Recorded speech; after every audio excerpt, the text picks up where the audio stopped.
екеуі алғаш рет төсекке жатып жатыр өздерінің. Әр жерде аунап үйренген байқұстар төсекке қалай жату керек екенін білмейді екен ғой.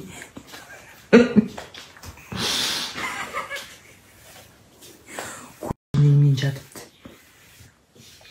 Баяғыда қойшының балалар телевизор қосса талып қапты деп. Өмірлерінде бірінші төсекке жатып. Жастықтың ұйықтай өздерін аяқта.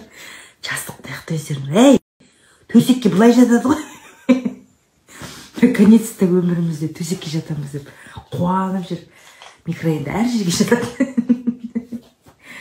Мынаны кеше алдияр шкаф